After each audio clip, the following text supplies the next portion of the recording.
wait for some folks to come in while we get this class started. Should be live broadcasting now. Hopefully you guys can see it. Just wait for everyone to come in. For those that are joining us, you'll probably replay this when we finish the class, but the best way to do these experiences with BKF University online is to have one computer dedicated to the Periscope broadcast, and then the other logged into Twitter, or you can do it vice versa, but you should be able to ask us questions through the app, the Periscope app if you want, and then also view the slides that we post on Twitter. So however you guys can do both of those, that'll help you in this class. So just wait for others to join us. I'm going to be posting slides like I just mentioned, and then discussing them. They're going to be above the video broadcast in the Twitter feed, the BKF classes Twitter feed. And while we're discussing them, we'll just have a brief convo, and then I'll delete that slide and then post the next lesson right above that. So it's great if you guys can pay attention to the Twitter feed and the Periscope broadcast, in however you guys want to do it in two separate windows. All right, so while we wait for everybody to come in, I'll just kind of welcome you to Brass Knuckle Finance University. What we're trying to do here is we're trying to take what we did in-person. We had these in-person classes in Ladera Heights and Culver City and all these places in LA, and we're trying to put them online. And the best way to do so is to go directly to where people are. And for Black people, that's social media, and specifically Twitter. So we're trying to broadcast directly to you without you having to do much to come find us. So that's why we're doing this through Twitter, and hope you guys enjoy. Just wait for people to come in. And hey, we got South Africa in the house. We got, okay, that's dope. South Africa is represented right now at BKF University. Welcome to Black Future Month. So today we're going to be talking about the Millionaire Roadmap. This is something that has been, all of the pieces of this have been in all of our lessons since day one. We just combine them all into one easy to understand roadmap that we'll kind of go in today and discuss how, number one, how it's done, and then number two, how to speed it up, and number three, what you can do, what people normally do to affect this roadmap in either the negative or positive way, what people normally do here. So thanks for the hearts. You guys, if you look at the Twitter broadcast, the Twitter feed, BKF classes, the Twitter feed, you'll see the slide I posted up, and it has the actual Millionaire Roadmap, and has about 9 steps in there, and we're going to talk about those. So just going to wait 2 more minutes. Actually, also, if you guys have any questions, tweet at BKF classes while we're doing this. I think I lost my co-host. Krisha is not here, but I will be trying to answer those questions as well as the questions on Periscope. So ask as many questions as you need. So what we're going to talk about today is the BKF Millionaire Roadmap. As you know, what we do here for Brass Knuckle Finance is encourage people to pay off their debt so they could then have less liabilities, which will allow them to build wealth. That's really the most simple, basic form of explaining of what we do. So less liabilities will allow you to build wealth because you have higher cash flow. And the only way to become a millionaire, if that's what you want to do, is to have your liabilities reduced to a point where it makes sense to have a cash flow, or it allows you to have a cash flow to invest and do the things you need to do to hit that mark, if that's what you want to do. So the first thing you do, if you look at that roadmap that we have on Twitter, is if you're in massive amounts of debt, that's where you want to start, or that's where you have to start. Hey, Pink Grasshopper, thanks for joining us. And so right now, a lot of people watching this are likely in some sort of debt. Our parents have basically, I'm not going to say they dropped the ball, but basically they were told by their parents and always do things before you have the resources. They didn't say that, but that's the gist of what we're taught. So if that becomes a mentality that's ingrained over and over, generation after generation, you get a group of age group of people, like in my age group and below, or even above, that are saddled with student loan debt, car loans, payday loans, credit card debt, more credit card debt, another form of credit card debt. Could be charge card debt. Like, there's a bunch of things that we're subjected to because no one put their foot down and said, this is it. We are not going to use other people's money and allow them to basically control our financial futures. So that's what we try and teach here. And unfortunately, that's also your step one in this roadmap. And I'm going to tell you why that actually hinders you in a little while. And as I mentioned, ask questions as we go along. We'll be answering them in Periscope or on Twitter. So starting here is when you're in massive amounts of debt. Most people in the 25 to 35 age group are spending about $1,100 per month in credit card debt, car loan debt, which is the average car loan right now is about $400 per month. Thanks for the hearts. Your student loan debt, your debt from the phone that you had on AT&T and then you let go and you didn't pay the bill. All this debt, these payments are totaling on average $1,100 per month. So what if you were able to take that type of money and apply it to what you wanted to really be doing in your life instead of just paying people that have all their hands in your pockets? That's the idea that we're trying to get through on this roadmap. So step one, if you look at the roadmap that we posted on Twitter, is you're in massive amounts of debt. You're trying to get out of debt. So what a lot of people don't understand is you don't just start paying off debt. You're paying on debt, which means you're paying the minimums. You're paying the if you have a settlement of some sort, then you're paying whatever that agreed installment plan is. But you're not aggressively trying to get out of debt until you do our step two, which is you need an emergency fund. I'm gonna go ahead and lend this to the class. Does anybody know why we build an emergency fund before we go hard into paying off debt? Let me know on Periscope or let me know on Twitter by mentioning the BKF classes.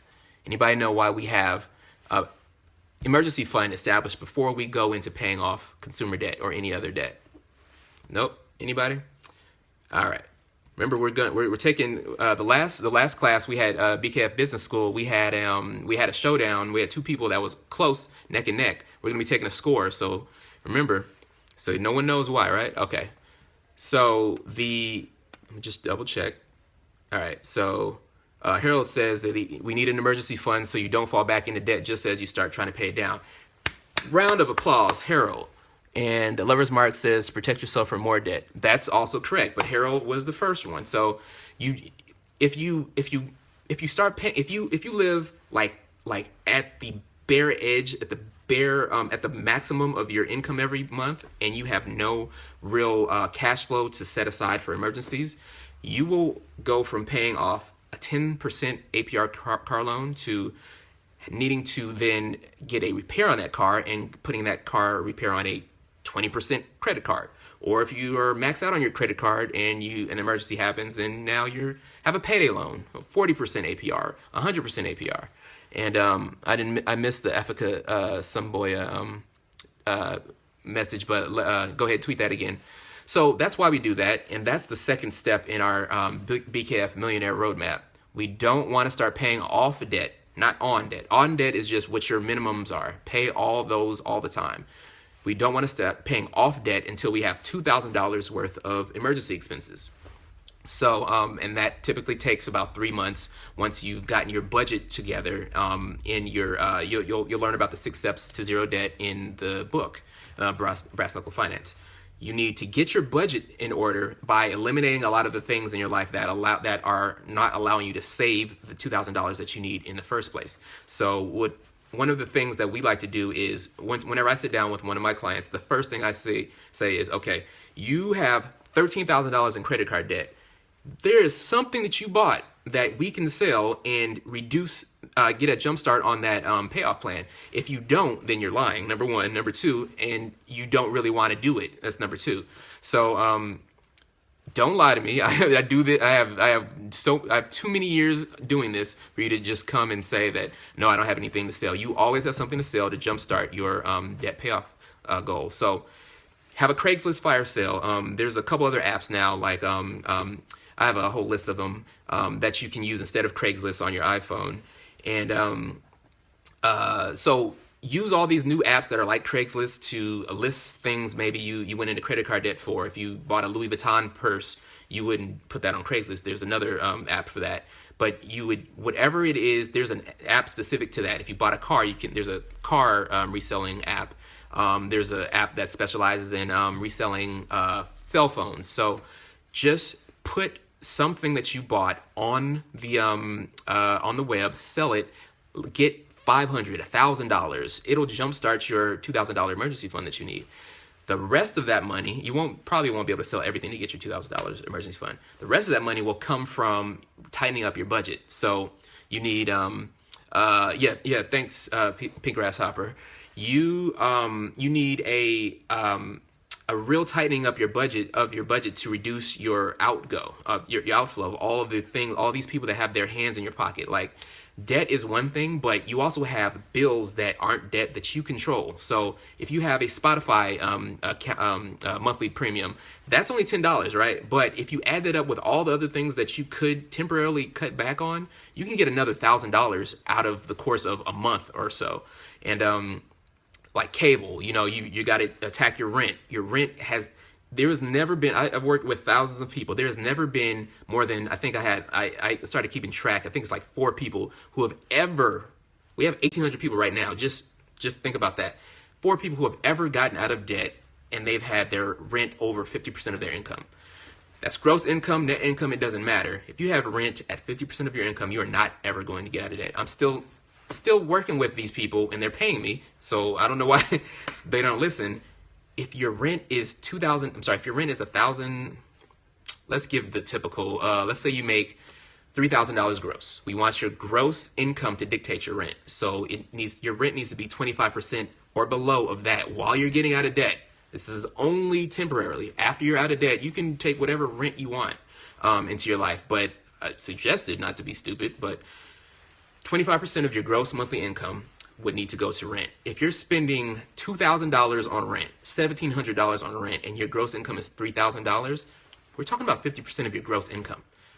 How are you going to pay for all of the things that you need to do, like pay extra on your debt, pay extra on your car insurance for the year so you can save that premium that they'll tag on to paying it per month. All the things that you need to do, you won't be able to do that with high rent. So keep it below 25% while you're in debt. Any questions on that, let me know. We'll go to the third phase here, kind of on the BKF Millionaire Roadmap. Actually, let me check for questions. Pause real quick. Let's do, hold on. Let me know of any questions. I'm just tidying up something on Twitter real quick. Anybody have any questions on where the emergency fund should go, what type of bank accounts, all of that? I just have to tighten something up. Okay. So, if not, then we have the third phase here on this BKF Millionaire Roadmap. And that's after you've gotten your emergency fund, then you start paying down your debt.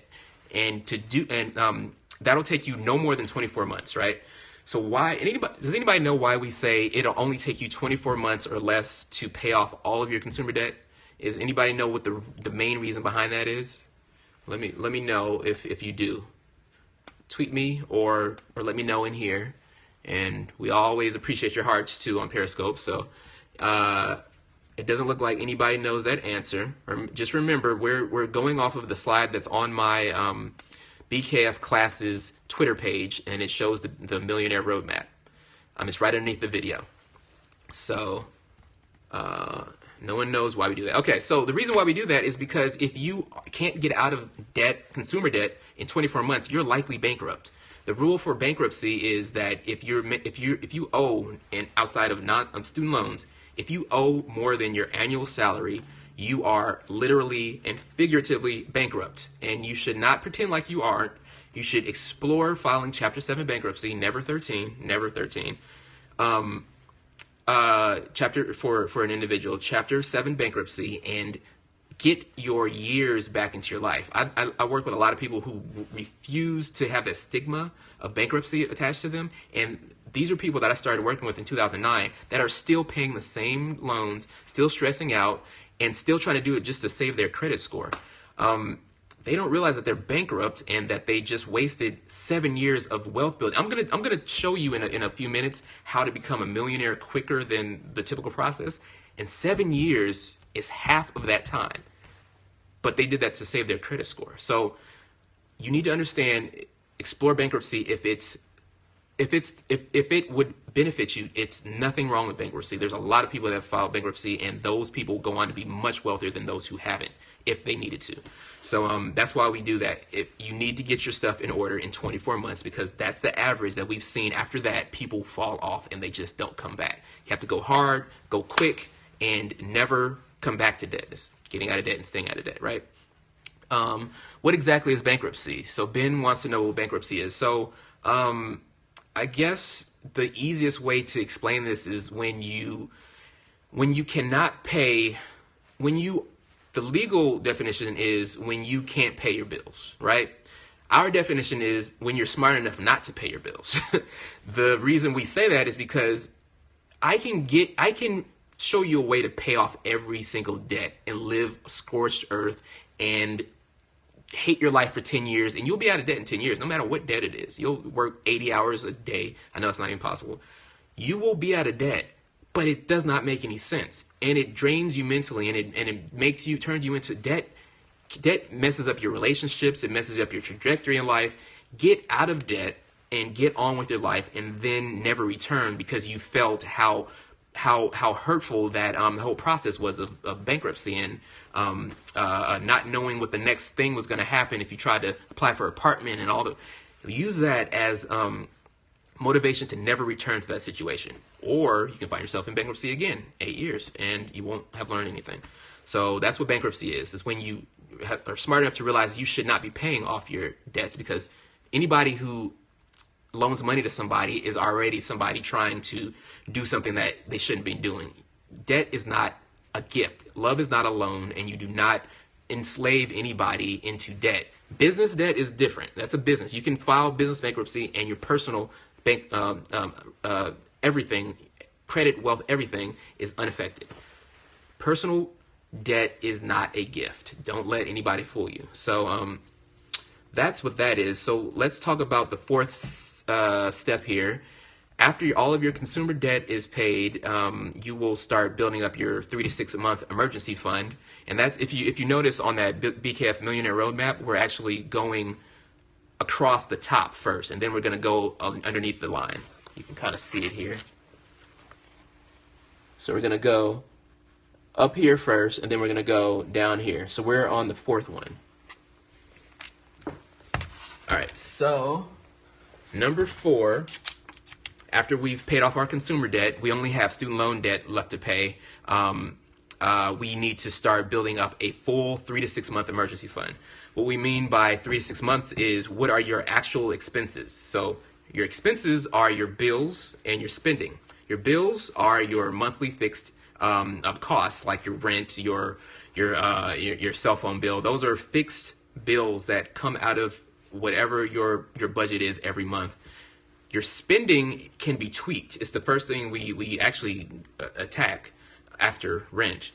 You can you have $300 that you spend every month on going out with your girlfriends, and you eat, at Shea Whitey's or whatever, right? Like, that's spending. It's something that you don't have to do next month, and you can cut it out pretty quickly. Your rent is not going to be the same. It's going to take you 6 months to find a subleaser and all that. So expenses is bills plus spending equals expenses, right? So Your expenses, you want to have 3 to 6 months worth of your expenses if you can. If not, then just of your bills, right? The bare minimum, you want to have 3 to 6 months worth of your monthly bills saved up in a savings account. That's $2,000 a month of bills. Then we're talking about $6,000 in the bank in step 4 right here.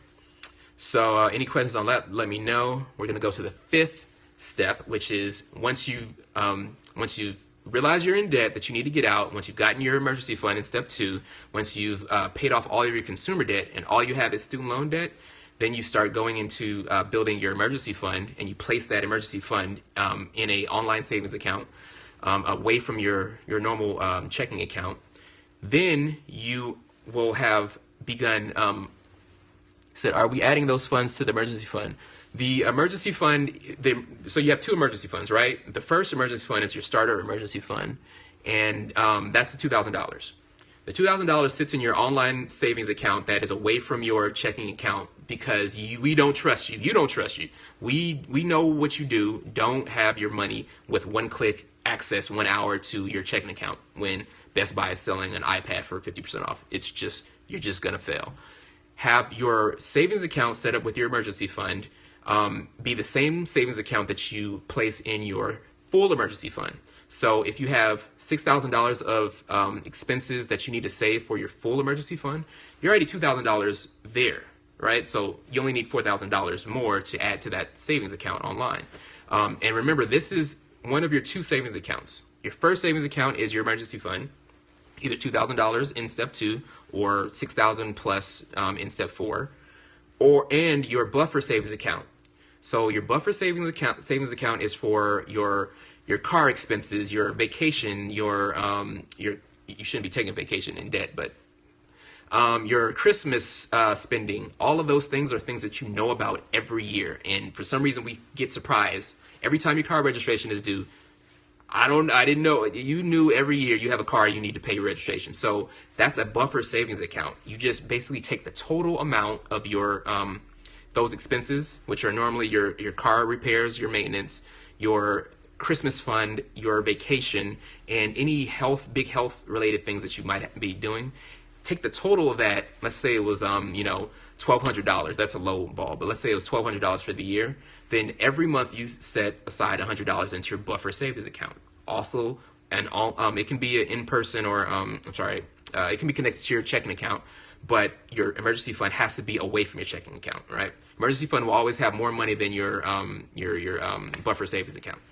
2 savings. One is the buffer for things you know about. The second is your emergency fund for things you don't know about. Emergencies. If you know about an emergency, then it wasn't an emergency. Think about it. So you don't want to keep the emergency fund near you. Keep that away. And at this point, you're in step 4, going into step 5, which is becoming 100% debt free. The idea here is it takes 24 months to pay off your consumer debt, right? Or unless you file for bankruptcy, then you're out quicker. 10 years is the max you should ever be paying on any student loan balance. Not just one, your entire student loan balance. It does not matter. If you're in student loan, a lot of people try and do this whole, I'm going to wait for the government to bail me out thing. It's not going to happen. And you're also not doing the things that you should be doing with the things. A lot of people want to get a mortgage. And you're not going to get a mortgage unless you start paying on your student loans and building that type of installment history. That's if you want a mortgage. If you're smart enough not to, we're going to talk about that as well. But you've got to start paying your student loans. And they should be set to a 10-year maximum repayment period. So if it takes 24 months to get out of consumer debt, the rest of those 8 years or so can be lent to your paying off your student loans if you want. But if you're smart, you'll do it in record time, right? You'll use all that money from your consumer debt, snowball that into your student loans, and be completely debt free in step 5. So and you'll also have your emergency fund, your real emergency fund. You can be literally completely debt free with $60,000 in the bank by step 5. You literally could, because you remember in step 4 we're also allowing you to start investing in your 401k match. So you can literally have a bunch of money in the bank and be debt free by step 5. So let's go underneath the line now. Let me know if any, I'm going to check for questions real quick. We got about a half hour left.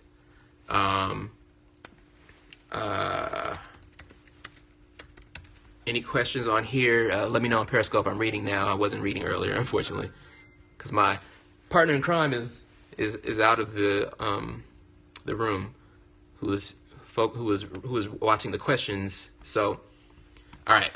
So let's talk about the phases below the line. We're talking about the BKF Millionaire Roadmap.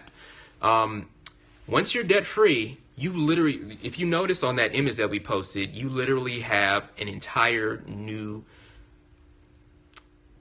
trajectory that you can embark on depending on what you want to do.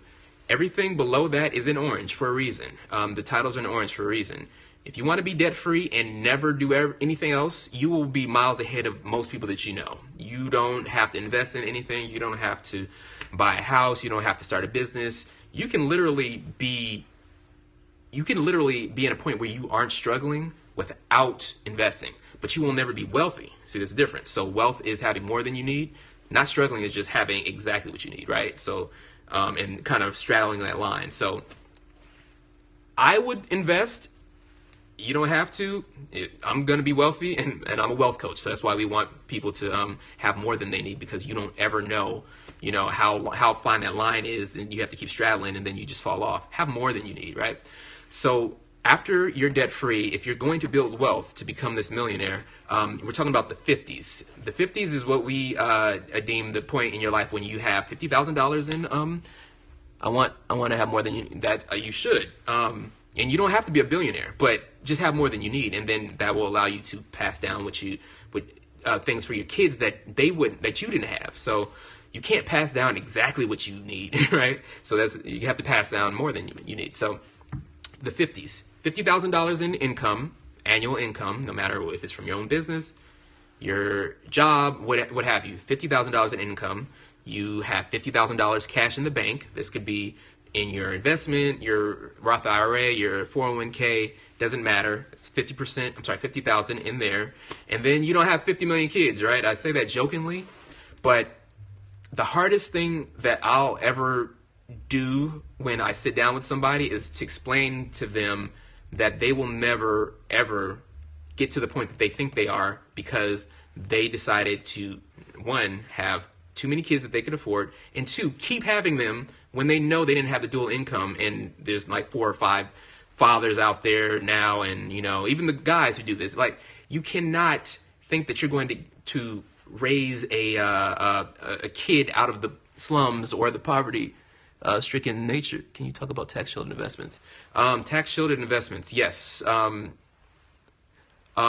think we're going to get to that in the next slide. So you need to have the kids as you go, as you are financially able. And it's hard for me to explain that to the people that come to me for help. It's like, I can get you to where you stop struggling, but likely you're never, unless we'll talk about how to the second step to that. So that's the 50s. If you then go and then you get to $100,000, I guarantee you, any person with $100,000 that has never seen any money before and they have no debt will walk around like no one could tell them anything. That's why the name of that step is Can't Tell Me Nothing. That's straight out of Kanye West's playbook. Wait till I get my money right. You will never even, you probably show up to work, still work, but boss will be like, you'll be like, okay, I'll do that in a minute. So it's just a whole nother feeling that once you start realizing the power of not having all these hands in your pocket and the ability to just quit your job whenever you want. You're not going to live on $100,000 for the rest of your life, but you have that buffer to go out and chase your passions in another career, start up from the bottom, and so you're not stuck. That's powerful. So from that step, we did the 50s. We did, fuck it money. That's exactly what it is. Thank you, Lover's Mark. Can't Tell Me Nothing for black people, for Kanye West fans. Tank mode. That's when you have $250,000 in cash and investments and you have no debt. We're going to talk about how long it takes to get to all these places. Do you understand the things that you can do with $250,000 and nobody touching your without your consent touching your income every month. It's ridiculous that things you can do. Namely, you don't even have to start a business. There's a difference between an entrepreneur and a business owner. You can buy a business and be a business owner. Entrepreneur is when you take the risk. You can buy a business straight out. You can treasury inflation protected securities. I'm not a fan of those, but we'll talk about that and the tax sheltered investments and all that.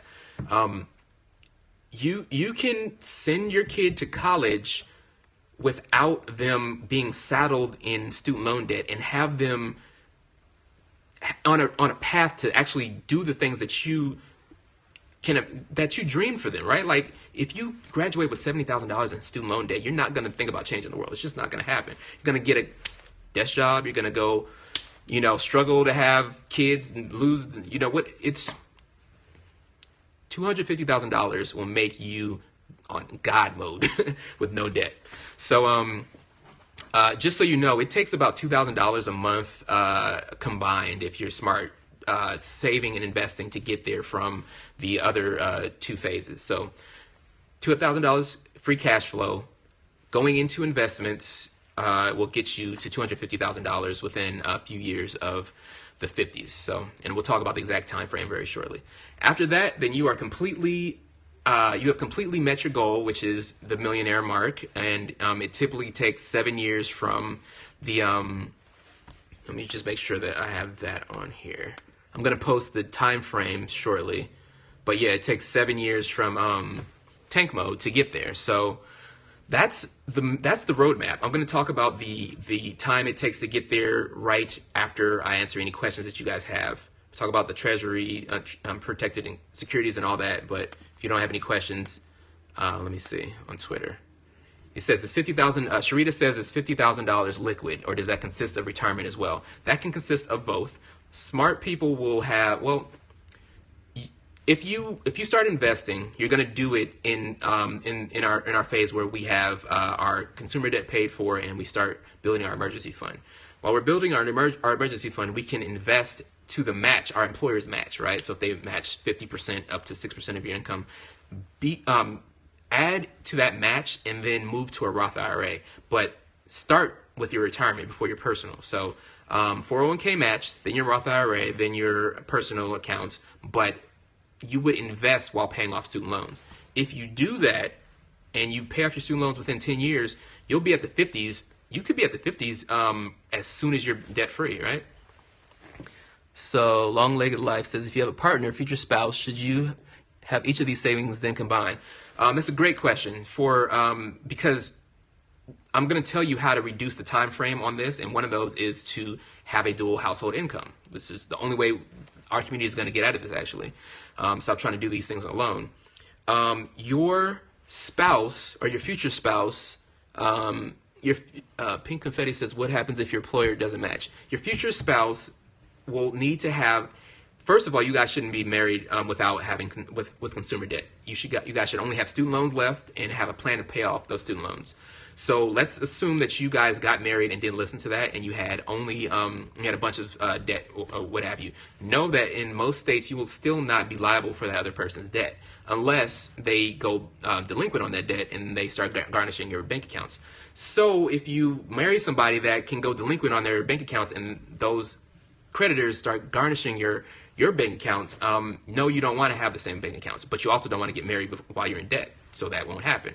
So no, you don't want to have the same bank accounts. If you follow our plan, have no consumer debt, then yes, you want to have one checking account that is strictly for bills, the household bills, right? That's your bill fixed expenses. One other checking account for your own spending account. That's your discretion. One spending account for his discretionary spending. And then you want to have your savings accounts in both joint names on everything, joint names on every account, but you don't have to have like his spending account in your Mint profile. You don't have to do that, but have your names jointly on everything. There's one important caveat to that. When you create your spending account, right, you have your bills account that everything is paid out of, your direct deposits come in, and then you disperse the funds to the spending accounts in your savings.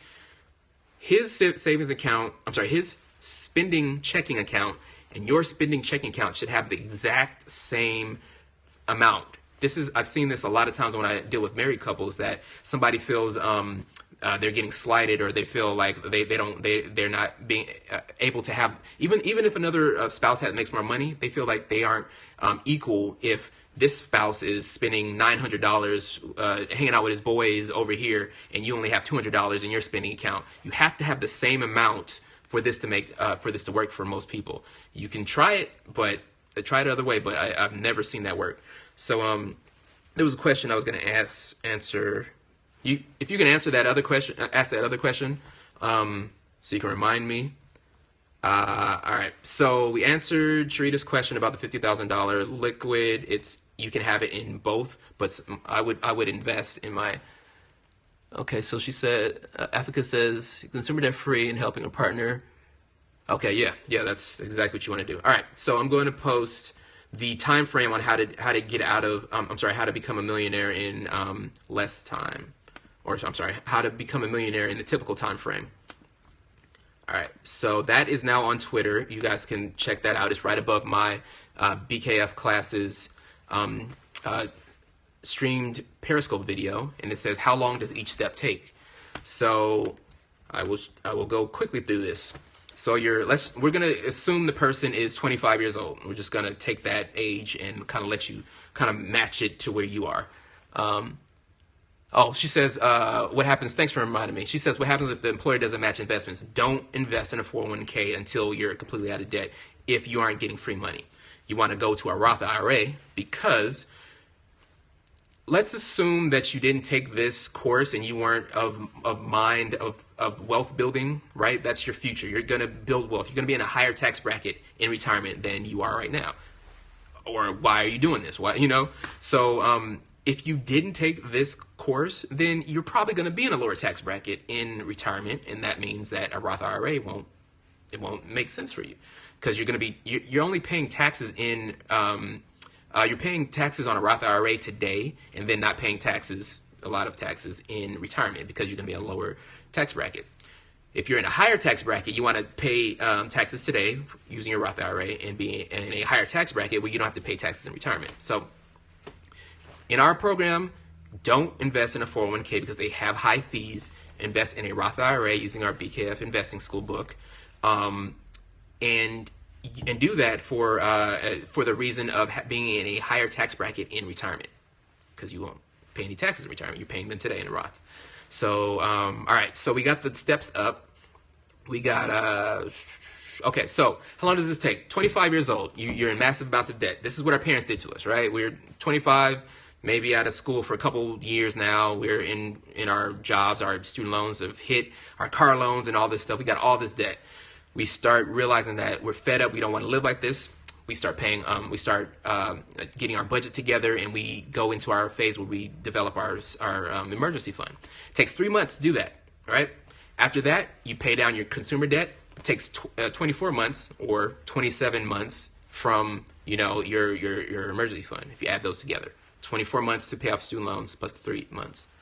Can the Roth IRA be an online brokerage firm? It should be an online brokerage firm. And if you read our BKF investing school book, you'll find the brokerage firms that we recommend. TD Ameritrade, and you can do Betterment, and it's all in the book. So keep it online. All right, so you're paying off your consumer debt, and it takes you're now 27 months in. You have no consumer debt. You have $2,000 emergency fund. Then the next step after that, remember, I'm doing this off of the slide I just posted on Twitter. And then so you got your 30 months after you start. You have your full emergency fund. You have your consumer debt paid off, and you have your budget together. The next step after that is when you're 100% debt free. That's 10 years at the maximum. Remember, your student loans should never be paid off more than 10 years. And so that's 10 years after you start from age 25. So you're 35 at that point. Then you get to the 50s, where it's 12 years after you start, because it takes about a couple years to make sure that you have the $50,000 in the bank, depending on what your real emergency fund is.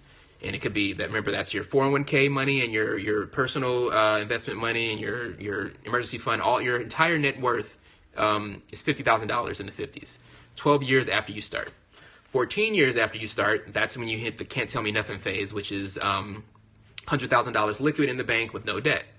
18 years after you start, you will have $250,000 in the bank and no debt. I'm going to tell you why I'm breaking it out this way. The mark means 10 years after you are in tank mode, which means $250,000 in the bank, you are now a millionaire. Now, why does that take 28 years? Does anybody know why that takes 28 years to become a millionaire for the average person that needs to do this? Anybody know? You can reply on Twitter, or you can do it on Periscope. Anybody know why it takes 28 years to become a millionaire? There's one major reason. It's hidden in this image right here. Anybody? Anybody want to challenge Henry? He's going to carry his score over from retirement age. The rule of 72. Retirement age, that's when you're going to be a millionaire and based on these numbers, but that's not why it takes you. The rule of 72, that's an investment rule, which means things double. But no, that's not really why either. The reason why is because our parents, if you look at that chart that I posted, how long does each step take, starting here at massive amounts of debt, because our parents geared us for this this lifestyle, right? So if you didn't have any debt, you can jump all the way to the bottom of the line, right? Everything on top is because this is what we've been taught, ingrained. The community, people in the community think you have to use other people's money. If you didn't have any debt, it wouldn't take 28 years to get out of debt and have. Let's just say you didn't even get out of debt and you started buying a house or whatever. You could have a house that's worth $700,000 in the same 28 years, but you're not gonna have the net worth of $700,000. You're gonna have $400,000 worth of credit card bills, second loan mortgages, and things like that. You're not gonna have a net worth of $1 million. This is what we're talking about, is being a debt-free millionaire with a net worth outside of the home of $1 million. That's powerful. And because of the debt that we've been burdened with, takes 28 years. So let's talk about how to shorten that up, because I'm sure people want to know that. And then I'm gonna move a little faster. All right, so I'm gonna post the slide of how to. I'm gonna post the average age of the millionaire. You can see that on Twitter, is 62 years old, and then I'm gonna post. So how do we make this shorter?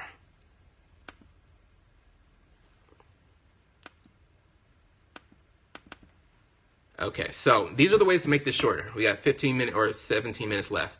All right. We already talked about this slightly earlier. If you combine your income with a spouse, you will have the amount. Let me back up. 15 years is what I told you guys on the flyer for this class, right? And show you how to do this in 15 to 20 years, right? 15 years, the average it takes to become a millionaire, if you invested it, is $30,000 a year. That breaks out to $1,250 per person in a marriage, or per person in a partnership. You don't even have to be same-sex couple or whatever.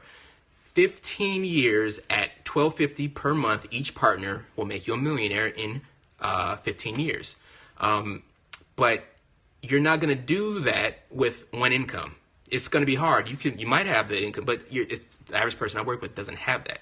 So that's one way.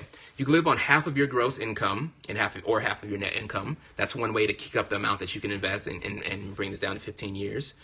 You'll likely, remember, this is all factoring in just what we know now. You are likely going to get a raise, probably. You'll have more money to invest, but you can't bet on that. But that's one thing that you will want to try and go for. Bankruptcy, we talked about this earlier. Bankruptcy will shave off pretty much everything on top of that line except for student loans, right?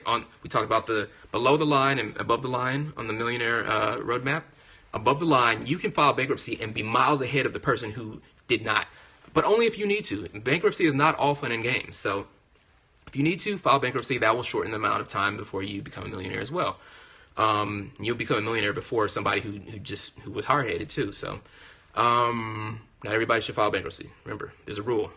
You have to owe more than your salary, your annual salary. So if you have $50,000 in income, you have to have $50,000 in consumer debt outside of your student loans to qualify for bankruptcy in our program. Another thing is you can start a successful business. That's the number one thing you can do to build wealth and riches in America, period. It has to be successful. Remember, that's the key. So you can do like what we're doing right now. I have my investing school members waiting for this market to crash, and this will speed up everything. If you have the right investments that you can then sell, by the more risky investments, you'll make.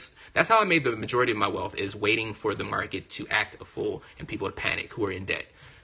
I'm going to do the same thing this year if this happens. If it doesn't happen, then I'm still in the same trajectory to have the funds available to take advantage of it. That's what you need to make sure you're available to do.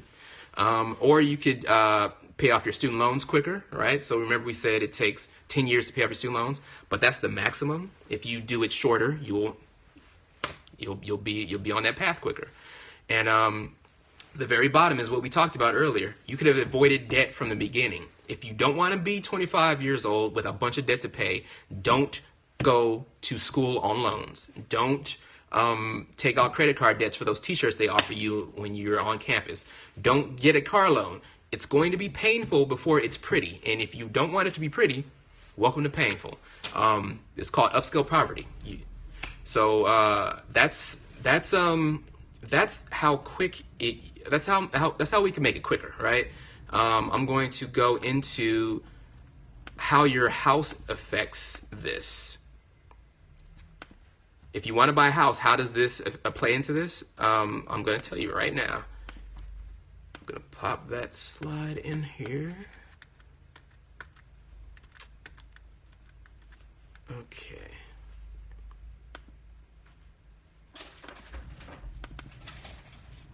All right, so I just posted a slide that talks about $30,000 invested per year will become $1 million over 15 years.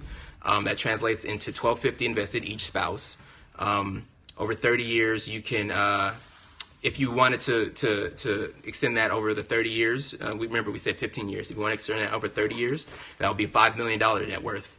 $5 million will actually allow you a livable income off of dividends and bond interest of $250,000 a year, annual. That's pre-tax, obviously. You still have to take taxes out of that, but that's what you live on when you have $5 million in the bank. Now, how does your house affect this? Let's look at that. Let me post this really quick. All right, so I just posted another slide. How does your house play into this? Actually, it looks like there's some comments and questions. Let's get it down to 15 years.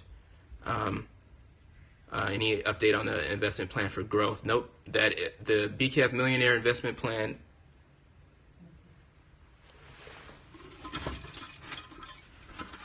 is the 30 years is going to be affected. If it takes you 15 years to become a millionaire, or 30 years, it's going to be affected by what you spend money on, right? So I posted a slide that says talks about a $300,000 house.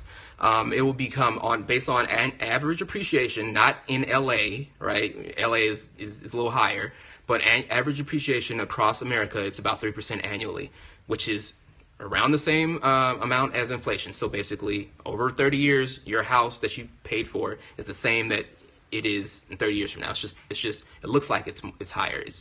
It's inflation that is making it look like your price went up, but it's really the same price that you paid 30 years ago. 3% inflation, 3% appreciation. So New York, she says, what about New York? New York, anything on the coast is going to be different, but it's also still going to be, it's going to be relative to what you pay anyway. You're not going to make any money. It's just not going to meet inflation, if you will, right? So if it costs $900,000 to pay off of a $300,000 house, it doesn't matter if that $300,000 house becomes $700,000 or $800,000, you still did not net make any money because you spent $900,000. New York, California, doesn't matter. It's what you pay that comes into play with what you with your net gain on whatever the property is. So a $300,000 house becomes $467,000 in 15 years. In 15 years, you will still have, because the majority of the money that you spend on a house is in the first formative years of that loan is all interest payments.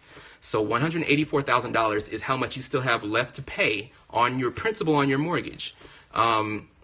So that means that where's my slide? All right, so that means you have the same places that you can find a $300,000 house. You can find $1,100 rent or $1,400, between $1,100 to $1,400 rent. So that means that the amount that you're paying in rent is a little oh, that's what I didn't explain to you guys. The actual cost on a $300,000 house is about $2,400 a month. The real cost is $2,400 a month with everything baked in. We're going to talk about that very shortly. So if you're spending $1,400 at the high range of rent compared to $2,400 on real estate, that's $1,000 that you are losing. $1,000 becomes $468,000 over that same 15-year period. So in summary, you're losing $468,000 because it's not invested, because you put it into a house that you only have $116,000 in equity, right? $116,000 in equity in 15 years in a house, $468,000 in net worth in investments. Those are your two choices. Or you can just buy the house outright. There's another, we have another method on that, but understand that's how your house plays into this. So let's do a quick, we'll play a game real quick for those who are paying attention. I'm going to play a game called How Much Does This House Cost? And we're going to assume these assumptions. I'm posting it on Twitter right now. Those are the assumptions. And the first house is, you guys should already know that. I just told you the answer to this, but let me know, how much do you think this house costs on average per month in total expenses? Mortgage, PMI, your repair costs that you have to factor in. The person to get the closest wins the point for this, for question A.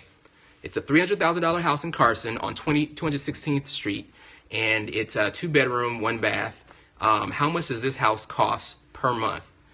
$2,400. Ben wins the first point of the day for this class. And that is because I probably told you guys the answer right before, but that's all good. All right, so $300,000 house costs $240. I'm going to post the breakdown. Sorry, $2,400 per month. All right, I'm posting the breakdown on Twitter. $2,400. That's not it. I'm going to post the breakdown. All right, so as you see, that's based on a $15,000 down payment, your 30-year fixed loan, all the normal stuff. It's just a normal loan with all of the other things that people don't factor in, which are the total expenses for a property. So the easiest way as we go through these next questions, if you can figure out, if you kind of know the mortgage amount, add 60% onto that, and that's literal. Like add 60 to 70% onto whatever your mortgage is, whatever you think the mortgage is, and you'll get the total cost to own that property each month on average. So you see what the price breakdown is on the $300,000 house. Let's talk about a $350,000 house. Who thinks they know how much a $350,000 house costs per month in total expenses? We did another house in Carson. This is a 3-bedroom. A 3-bedroom house in Carson with total expenses. Remember, add 60% onto whatever you think the mortgage is. How much do you think this house costs? You can answer on Twitter or Periscope.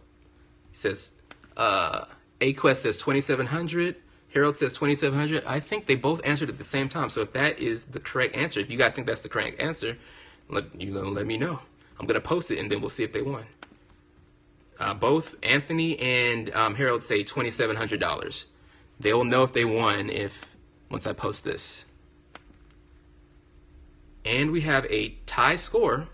It costs $2,700 to maintain, repair, pay you'll notice there's HOA dues, but HOA is basically the maintenance cost for every property. It doesn't matter. You always pay HOA. It's just, do you pay it to a board or do you pay it to the person fixing your roof? So $2,700, almost $2,800 is how much it costs to live in, maintain a $350,000 property. All right. So we got a tie score there, and I'm going to post the third question. We only got 5 minutes left. See who wins. We have a tie score now with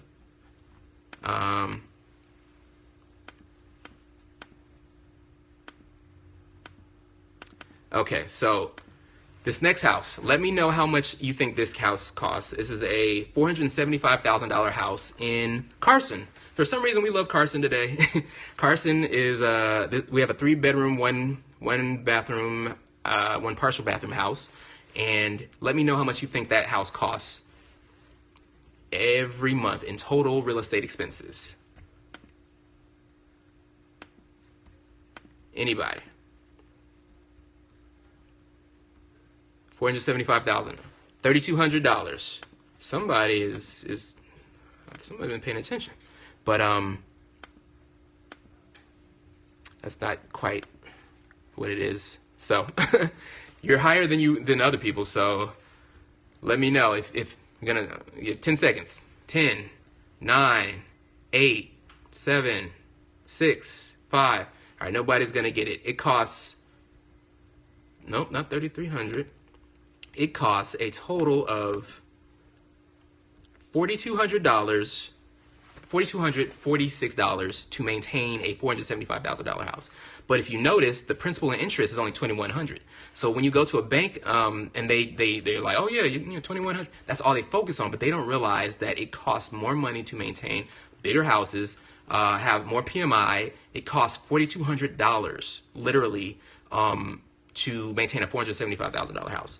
So when we talk about shortening your millionaire roadmap, if you have $2,000 that you need to set aside to become a millionaire, or $30,000 a year, or whatever, what have you, $4,200 coming out of your own income is one thing. It's not gonna happen outside of, if it comes out of a two spouses income. They say, damn, yeah, that's true. It's if it comes out of a dual household income, it's not as detrimental, but it's still going to slow you down. So if you want to have a house and extend this to 23 years, 24 years, this is how it affects you. We got one more quiz here, and we're going to wrap up.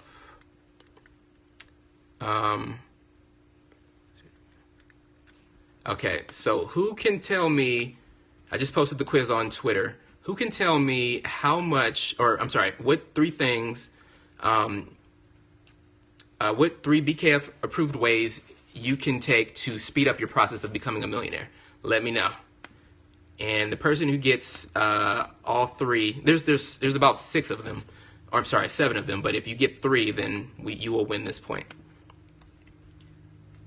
Remember, we talked about it a little earlier. The 3 things you could. 3 things you can do to speed up your process of becoming a millionaire. Maintenance costs of monthly. You always want to put 1% to 2%, depending on how old the house is, towards the maintenance costs. So if you have 1% of 300,000 is 3,000.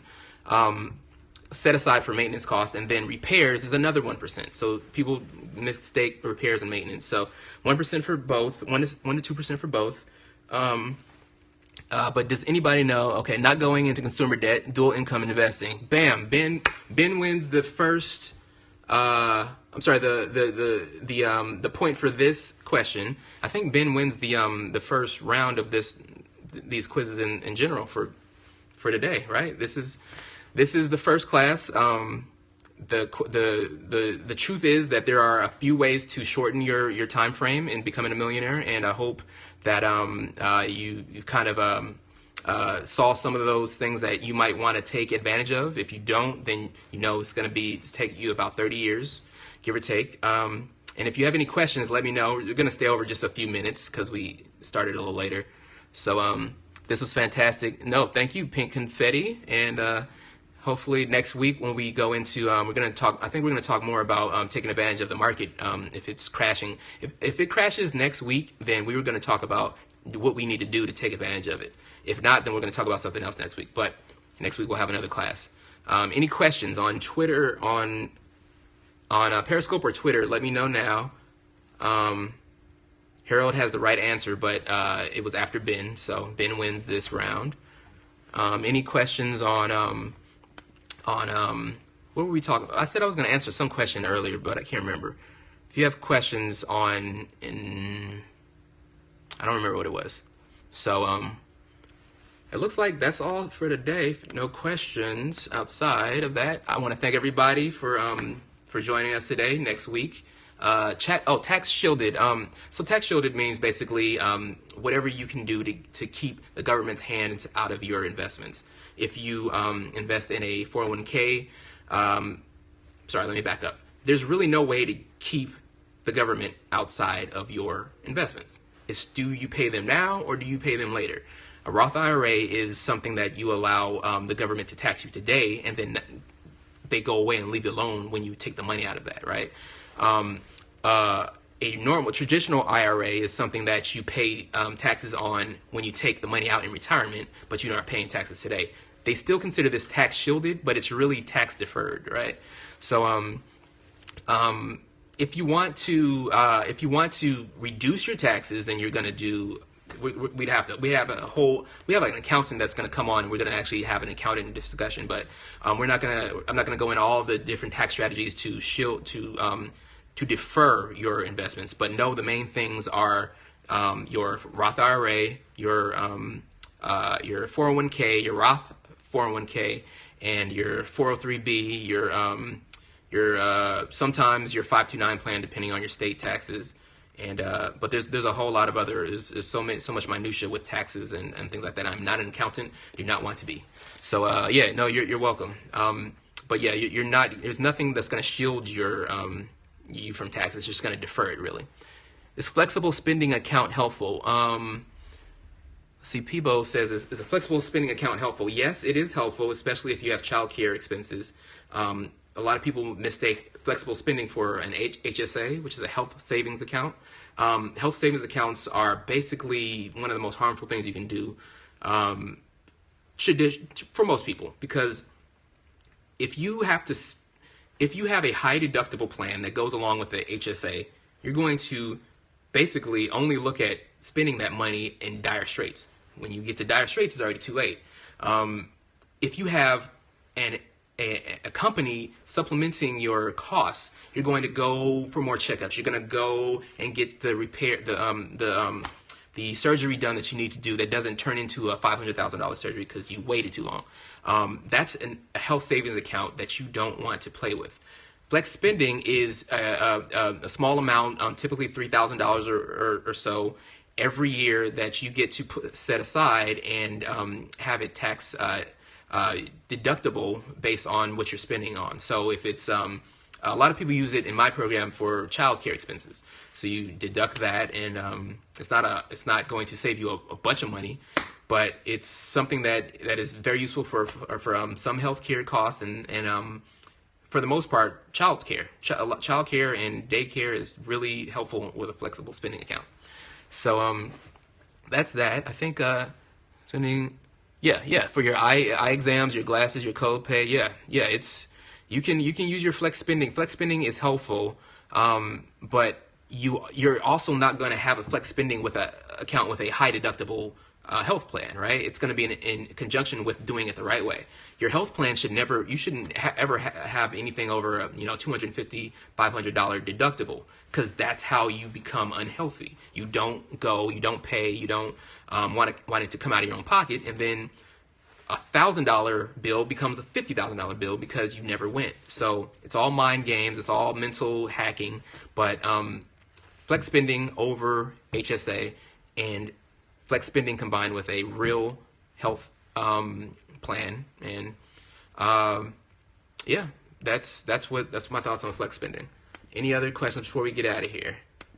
Let's see. Harold says dual income. Nope. All right. Thank you guys. We will wrap up. We will reconvene next week, same time. And thanks for tuning in. All right, guys.